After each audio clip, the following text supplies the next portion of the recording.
नमस्कार मित्रांनो, चॅनलवर नवीन असाल तर चॅनलला सबस्क्राईब करा। तर आज आपण बघणार आहोत मुख्यमंत्री लाडकी बहीण योजना याचा फॉर्म मोबाईलद्वारे कसा भरायचा। तर सगळ्यात पहिले प्ले स्टोअर ओपन करा आणि नारी शक्ती दूत ॲप्लिकेशन डाउनलोड करा, इन्स्टॉल करा। त्यानंतर लॉग इन करा। लॉग इनमध्ये मोबाईल नंबर टाका, OTP टाका, टर्म्स कंडिशन ॲक्सेप्ट करा आणि लॉग इन झाल्यानंतर तिथे तुम्हाला प्रोफाईलचं जे आहे पेज ओपन होईल, तिथे तुम्ही क्लिक करा। नाव, मोबाईल, ईमेल ID या छोट्या छोट्या गोष्टी भरून घ्या। त्यानंतर मुख्यमंत्री लाडकी बहीण योजना याच्यावर क्लिक करा लॉग इन केल्यानंतर। त्यानंतर तिथे तुम्हाला जे आहेत जी महिला अर्जदार आहेत त्या महिलेने तिथे स्वतःचं नाव जे आहे संपूर्ण टाकायचं आहे, ज्याप्रमाणे त्यांच्या आधार कार्डवर आहे। ठीक आहे। तर शक्यतोवर हा फॉर्म भरायच्या आधी त्यांनी सगळ्यांनी आपलं आधार कार्ड अपडेट करून घ्या, मेल ID, मोबाईल नंबर आणि बँकेशी लिंक वगैरे करून ठेवा। ठीक आहे। महिलेचं जसं आधार कार्डवर नाव आहे सेम तसंच प्रिंट करायचं आहे। ठीक आहे।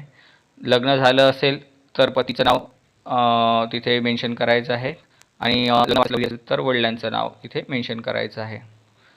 त्यानंतर लग्नापूर्वीचं नाव किंवा लग्नानंतर जे आहेत म्हणजे महिलांचं जर लग्न झालं असेल तर ते लग्नापूर्वीचं नाव म्हणजे माहेरचं नाव काय होतं महिलेचं ते तिथे मेन्शन करायचं आहे। ठीक आहे।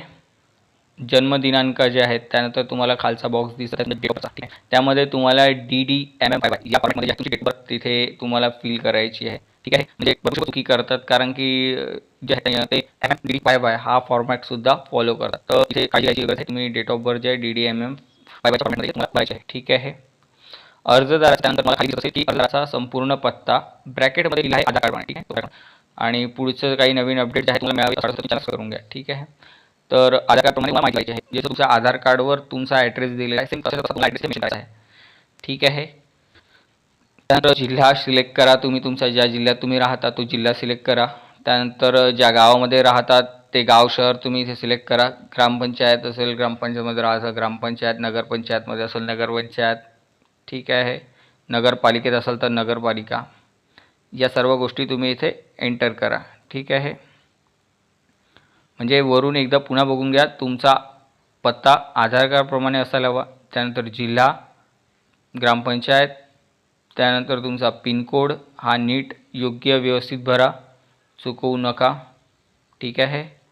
जोही तुमचा जो असेल तो आणि शक्यतोवर आधार कार्डचा जो ॲड्रेस आहे अपडेट करून घ्या। ठीक आहे। त्यानंतर तुमचा मोबाईल क्रमांक, त्यानंतर तुमचा आधार क्रमांक तुम्हाला तिथे एंटर करायचं आहे। ठीक आहे। 12 डिजिटचा। त्यानंतर खाली विचारलेलं आहे की शासनामार्फत विविध आर्थिक योजना राबविण्यात येतात। ठीक आहे। तर याचा तुम्ही लाभ घेता का? जर तुम्ही त्या योजनेचा लाभ घेत असाल तर तिथे तुम्हाला यस करायचं आहे। ठीक आहे। लाभार्थ्याची रक्कम नमूद करा। तिथे तुम्हाला जे आहेत नमूद जे अमाऊंट आहे श्रावणबाळ झालं किंवा कुठली जी आहेत योजना ती तुम्ही तिथे मेन्शन करू शकता। त्यानंतर तुमची वैवाहिक स्थिती जी आहे ती तिथे तुम्हाला मेन्शन करा, तुम्ही घटस्फोट आहात, अविवाहित आहात, विधवा आहात, ठीक आहे, निराधार आहात। तर तुम्हाला तिथे तुमची ही माहिती जी आहे तिथे मेन्शन करायची आहे। आणि ज्या महिलेचा जन्म परराज्यात झाला आहे म्हणजे ज्या महिला दुसऱ्या राज्यात राहत होत्या किंवा लव्ह मॅरेज करून किंवा त्यांचं दुसऱ्या राज्यात माहेर आहे तर त्यांनी तिथे मेन्शन करायचं आहे की यस करायचं आहे आणि कुठल्या राज्यातून तुम्ही आले त्या राज्याचं तिथे नाव तिथे एंटर करायचं आहे। ठीक आहे। त्यानंतर आलं आहे बँकेची डिटेल्स जी तुम्हाला संपूर्ण भरायची आहे। हा सर्वात महत्त्वाचा पॉईंट आहे। ठीक आहे। यामध्ये तुम्हाला देण्यासारखं आहे तुमची बँकेची KYC आहे ती अपडेट असणं आवश्यक आहे। ठीक आहे।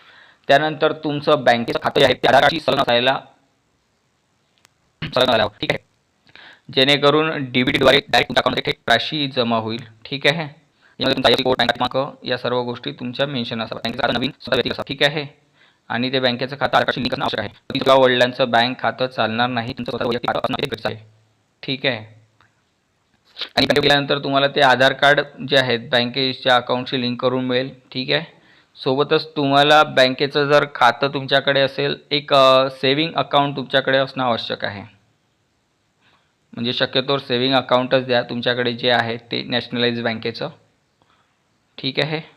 जेणेकरून कुठल्याही प्रकारची अडचण पुढे भविष्यात येणार नाही. नॅशनलाइज बँकेचं खातं असणं आवश्यक आहे. त्यानंतर इथे तुम्हाला काही डॉक्युमेंट अपलोड करायचे आहे, ज्यामध्ये तुमचं आधार कार्ड जे आहे तुम्ही इथे अपलोड करायचं आहे. सर्व जे डॉक्युमेंट आहेत तुम्ही इथे व्यवस्थित एक तर स्कॅन करून अपलोड करू शकता किंवा तुम्ही फोटोद्वारे इथे अपलोड करू शकता. ठीक आहे, इथे कॅमेऱ्याचा वापर पण करून तुम्ही डॉक्युमेंट अपलोड करू शकता. त्यानंतर जर तुम्ही बघाल तर इथे आधार कार्ड अपलोड करण्यासाठी तुम्ही गॅलरीतून पण करू शकता किंवा कॅमेराने जर तुम्ही असं एक बॅकग्राऊंडला एक व्हाईट पेपर त्यावर तुम्ही तुमचं आधार कार्ड ठेवून त्याचा व्यवस्थित फोटो घेऊ शकता. बॅक आणि फ्रंट या दोन्ही जे आहेत गोष्टी आधार कार्डवरच्या त्यात फोटोमध्ये यायला हवा. ठीक आहे, आधार कार्डची बॅक साईड आणि फ्रंट साईड दोन्ही साईड त्या फोटोमध्ये यायला हवा किंवा त्याकडून जे आहेत तुम्ही ते फोटो घेतला तरी चालेल. ठीक आहे, तुमची जे आहेत फाईल साईज असायला हवी. ठीक आहे, तुम्ही आधार कार्ड द्या. त्यानंतरचं जे डॉक्युमेंट आहे ते आहे सर्टिफिकेट म्हणजे अधिवास प्रमाणपत्र लागला. या 3 कागदांपैकी जे आहेत कुठलाही एक कागद तुमच्याकडे असणं आवश्यक आहे. ज्यामध्ये तुम्ही डोमेसाईल सर्टिफिकेट अपलोड करू शकता, डेट ऑफ बर्थ जे आहेत त्यामध्ये तुमचं जन्म प्रमाणपत्र आणि शाळा सोडल्याचा दाखला. ठीक आहे, त्यानंतर तुमचं उत्पन्नाचं जे आहे तुम्हाला प्रमाण प्रूफ द्यावं लागेल. इन्कम सोर्स काय आहे किंवा तुमचं जे आहे तर राशन कार्ड जे आहे तुम्ही तिथे देऊ शकता. आता हे राशन कार्ड जे आहेत ते मोस्टली मजूर वगैरे जे कॅटेगरीतले लोक राहतात त्यांच्याकडे इन्कम सर्टिफिकेट राहत नाही, तर ते त्यांचे राशन कार्ड देऊ शकता.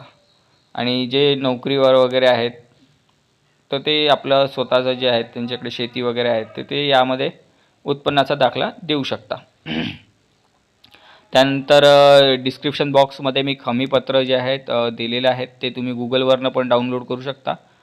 ठीक आहे, ते डाउनलोड करायचं आहे, त्याचा नीट व्यवस्थित भरून त्याचा फोटो काढून तुम्हाला इथे अपलोड करायचं आहे. ठीक आहे, बँक पासबुक द्यायला इथे नॅशनलाइज बँक असणं आवश्यक आहे. ठीक आहे, ज्यामध्ये तुमच्या त्या बँकेच्या पासबुकचा पहिल्या पानाचा फोटो ज्यामध्ये IFSC कोड हा नीट व्यवस्थित दिसायला हवा. बँकेचा अकाउंट नंबर तुमचा दिसायला हवा.